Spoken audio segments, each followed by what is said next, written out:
Hello everyone. Let us discuss about the chapter number 8, that is describing motion.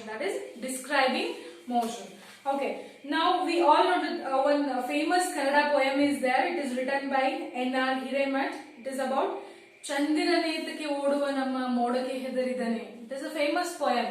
In that they are describing that the moon seems to be like it is running by scared of so many clouds. We also feel the same thing, right? When it is so cloudy, when we look at the moon, we feel like moon is running in between the clouds. So why this thing is happening? This is happening why? Because the earth is rotating. Earth is in continuous motion.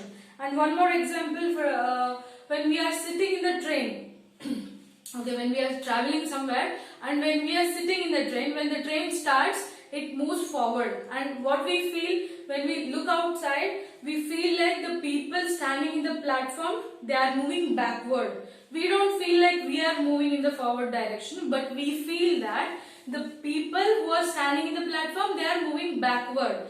The same thing when these peoples outside, when they are seeing, they can identify that train is moving, and inside of train we are sitting and we will be also moving, but we feel like we are not moving, but the people outside standing, they are moving backwards. All these things happens due to the motion. Okay, so an object is said to be in motion if its position changes with the time. So with the reference of a fixed frame. Okay, when we travel, okay, when, for example, there is a point A and we wanted to travel to some point, some destination point B.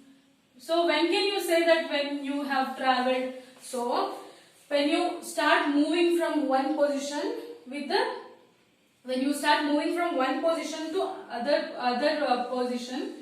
place, okay, we feel we are continuously moving with the time. Okay, continuously we'll be moving with the time. This is called as a motion. It can be explained like an object is said to be in motion if its position changes with the time. Okay, so for example, we are traveling in the train from the point A and we'll be continuously changing our positions, right? With the time we'll be continuously changing our position from A to B. We reach B destination. So that is called as a motion. Okay, an object is said to be in motion if it changes its position with the time in reference of any fixed point. Okay, any fixed point. From this fixed point we are moving to B. Okay, this is called as a motion.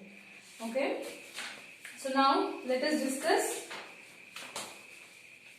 rest and motions are relative terms. Okay, what do you mean by rest? So anyone know that what do you mean by rest? If I keep my marker on this paper, so my marker is resting on the paper. So my marker is at the rest on the paper. Okay. So this is called as a rest. And what is a motion? Motion, as like I explained, this is a changing of position from one place to another place. From one place to another place with a fixed time. Not fixed time, with a reference of a fixed point. It is changing with the time. So that is called as a motion. But you know, earth is moving, right? But so when we keep a marker on the paper, we feel like the marker is at rest. Okay, my marker is at rest position. It is on the paper, but we feel that this is in the rest position. But the earth is rotating, right? Earth is continuously in motion. Earth is continuously rotating. Hence my marker will also be in a motion, but we don't observe that motion, right? So since we are also standing on the floor, okay, we are also standing on the earth, but we feel like if I stand here, if I stand like this, I feel like I'm not moving anywhere. I'm not in a motion. I am at a rest position. But our earth is rotating, right? Continuously, it doesn't stop. So we are in continuous motion, but we don't observe that. Okay. So now we'll be coming to know the two factors by measuring the quantity. That is, one is a scalars and vectors. So first time is a scalar. Physical quantity which requires only magnitude for its description. Okay, what do you mean by a scalar? Scalar is some term which is used for measuring the quantities. For example, if I travel from here to another place, I have to measure how much time I took to travel from here to my destination. So, and one more thing what I have to observe is which speed I am moving. In which speed I am moving to reach my destination. All these quantities should be measured, right? For measuring the quantities, we need two terms. One is scalar and one is vector. In that, physical quantity which requires only magnitude. Magnitude in the sense it is size, okay. For its description, it is called as a scalar. That means scalar will have only the magnitudes. It measures only magnitudes. Magnitude. That means size. Size or a measurement. Okay. Size or a measurement. That how much time I took to travel from this place to another place. That is a measurement. Okay. That is a magnitude. But what do you mean by vector? Vector is a physical quantity which requires both magnitude as well as the direction. Okay. This represents only the magnitude. That means it may be represent only the speed. Okay. The scalar can measure only the speed. That means speed taken how much speed I am moving in the position. But vector it will give us one more information that in which direction we are moving. So this vector will measure the quantities of magnitude as well as the direction. Okay, this measures the magnitude as well as the direction. For example, it measures the speed. Okay, it can measure the speed as well as in which direction I am moving. Okay, this represents two properties, that is magnitude as well as the direction. Magnitude in the sense it is a size or a measurement as well as in which direction we are moving. So these two terms you remember this. Okay. Next, for example of a scalar, it can give volume. How much volume it is there. And one more example, it is a speed I have already explained. And energy. Okay, energy it can be explained using the scalar quantities. And a vector, we can measure force. Force, okay. We can measure force, velocity. And we can measure force and velocity. So, for example, I will explain here. Vector, how does it work? Okay, vector, how can it measure? For example, force. Force, what do you mean by force? If for example, my paper is at now rest position. Okay, my paper is in rest position. When I apply some force, okay, when I apply some force, I push this. Okay, when I apply some force and I push this paper. Okay, now it measures the force. It measures the quantity of force, how much force I am putting and in which direction I am putting the force. Okay, it explains the two quantities, that is how much force required to push this paper, how much force is required and in which direction force should be applied. It explains the two terms, okay, and in which direction force should be applied. Either it should be applied from here, okay, or from here. It also explains the direction also. So that is called as a vector. So now let us see distance and displacement. The difference between distance and displacement.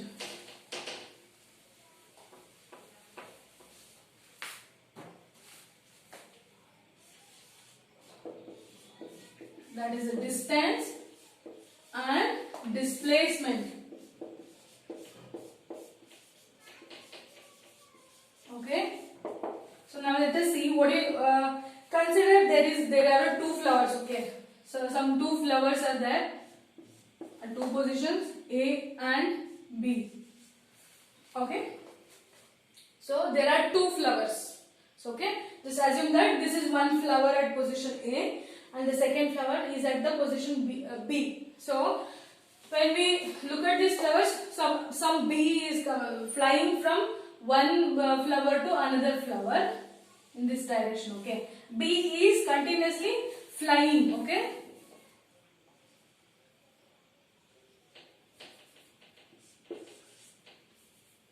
Okay, now, sorry, let us see that some one bee, it is continuously flying from here, this position, from flower 1 to another flower, and again it is flying back from that flower to this flower. Okay, it is continuously flying from here, this flower to that, that and this. Okay, now let us see what is a distance. Okay, what is a distance? So the distance is the length between the two flowers. This is called as a distance. Okay, that is bee is flying from this position to this, and also it is returning back from this to this. So we are representing in a small arrow marks. Okay, so if I represent it here like this, it is moving in this direction and it is coming back also in this direction. So the length between these 2 points. Okay, so this is the length, exactly the length between two flowers. This is called as a distance. The distance between 2 flowers is its length. Okay, this is called as a distance. And what do you mean by displacement? That the bee is traveling from flower 1 to the flower B in many of the directions, right? It also flies from somewhere else to, and it also comes to the point B. Okay, the bee is traveling from flower A to flower B, and the minimum distance between these 2 points, it is called as a displacement. Okay, the minimum distance, the minimum, this by observing, so we can observe that this is the big way, right? And this is a small way from A to B. This we can consider it as a small way. So just remove this one. So this is the small way. Okay, this is a small path from A to B. And while observing, I can see that this is a big path. So this is a big path and this is a small path. So what do you mean by displacement is traveling from one position to another position with a minimum distance. Okay, with a minimum distance, that is called as a displacement. So now I can see which path I should take as a displacement. So the small path between A and B, this path it is called as a displacement. For example, if the bee is flying back to this position B, and again it flies back to position A. Now the bee is here. Okay, bee flight to A, and again it is flight back to position A. Now what is the displacement? We can consider that the displacement from A to B, it is 0. Why? Because it is flight to position B. In that case, we can say that this is the minimum distance, minimum path. Okay, this is the less distance compared to other two. So we can say that this is a displacement from A to B. But B is again coming back to the point A only. So in that case, we say that displacement is 0. That is a 0 displacement. Okay. So the SI unit of both the distance traveled and displacement. The SI unit of distance and displacement, it is represented in meters. Okay. Both are represented in meters. Okay. Both the distance as well as the displacement, it is represented in a meter, that is the SI unit. If the displacement is 30 meter, okay, let us assume that if the displacement from A to B, which is this one, it is 30 meter, it is a 30. So we can call that if the distance between A to B distance, it will be different. Okay, and displacement, when we consider if it is a 30, then we can represent as displacement happened is 30 meter. We have to write a small m, 30 m, that is 30 meter. The total displacement of a B, it can be measured as 30 meter. Okay, it should be represented in a m, small m, that is a meter. Now distance is scalar and displacement is a vector. So now see, distance is a scalar quantity.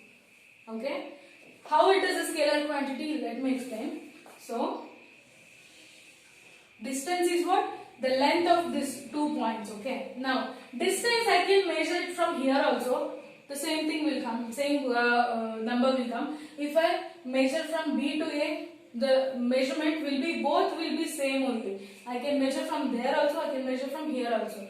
So it will be representing only measurement, the magnitude. That is why distance is a scalar and displacement is a vector. When we come to the displacement, we will check that in which direction B is flying. Either it is flying from A to B or it is flying from B to A. In that case, the displacement, it will be a vector quantity. Okay. Now, let us see one example. An object moves from A to B.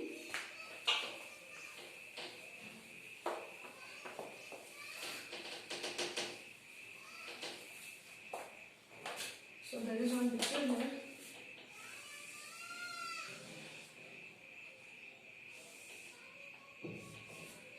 This is A and B. Okay. Now, an object moves from A to B in a circular path of radius 7 meters. So the radius of this circle is what? So the radius of this circle is what? How much it is? Radius is 7 meter.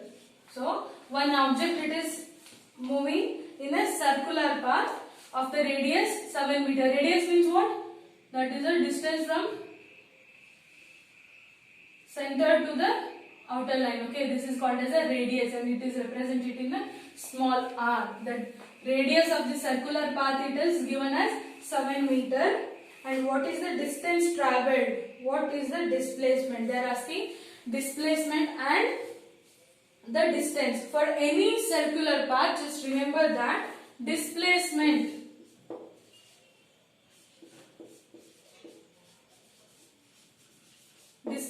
is equal to diameter. That is, for any circular path, if any problems come with a circular path, you have to remember that displacement is equal to diameter. Diameter means what? Diameter, that means any line that is crossing the center point and it is reaching the another outer line of the circle. This is called as a diameter and it represents it in a small d. The distance between this point to this point, it is called as a diameter, and the distance between the center point to the outer point, it is called as a radius. Okay. Now displacement is equal to diameter. Okay. Now how can I represent it diameter? This is given, this radius it is given, right? So it can be written as 2 into radius. Okay. Now it can represent as 2 into radius. Now they have given the radius, right? 7 meters. So we just have to do 2 into 7 meter. Okay. This is meter and this is 14. 2 sevens are 14 meter. The total displacement is 14 meter. Okay. You just remember this. Displacement is equal to diameter. What is diameter? 2 into radius. It is 2 into radius. So it is 2 into 7. It is 14 meter. Okay. For distance travelled. Now let us see the distance. For distance, it is the formula for distance. It is half into circumference.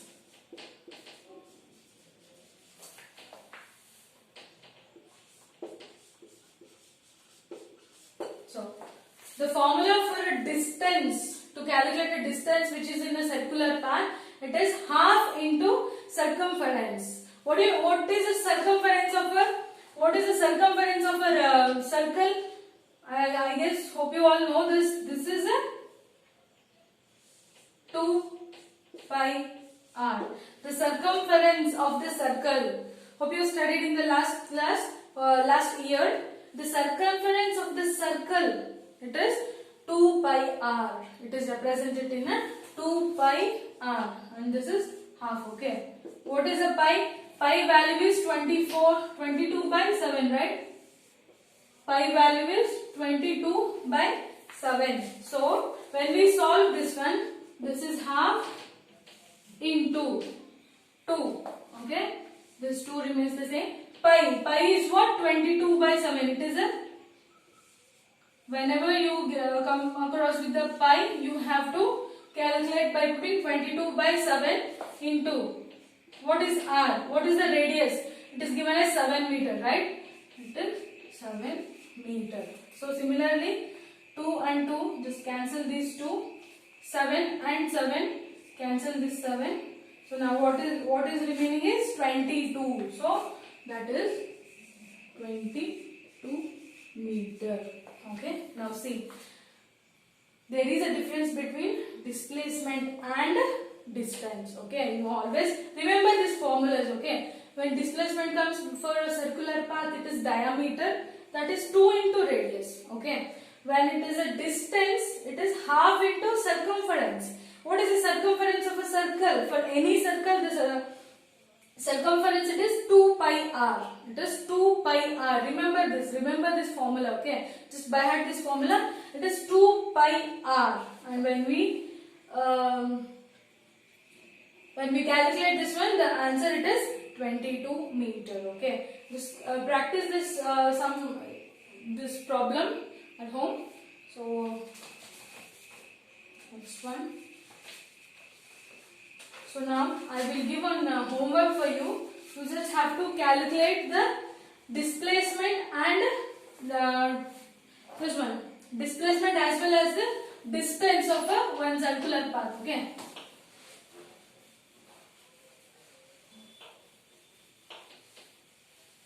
So just try to do this at home. So one object it is there, an object which is traveling from A to B. Okay, this is A to B in a circular path. Okay, the object it is traveling from A to B, which is in a circular path, and it is having a radius of 9 meter, which is having a radius of 9 meter, and you have to find out distance traveled, or otherwise instead of 9 meter take 14 meter. 14 meter distance traveled, radius it is 14. Okay, now you have to find out the distance as well as the displacement.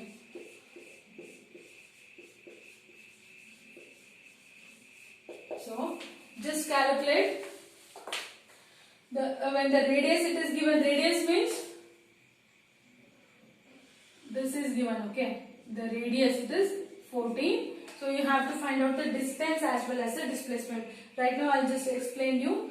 So apply the formulas and try to get the answers. Okay, thank you.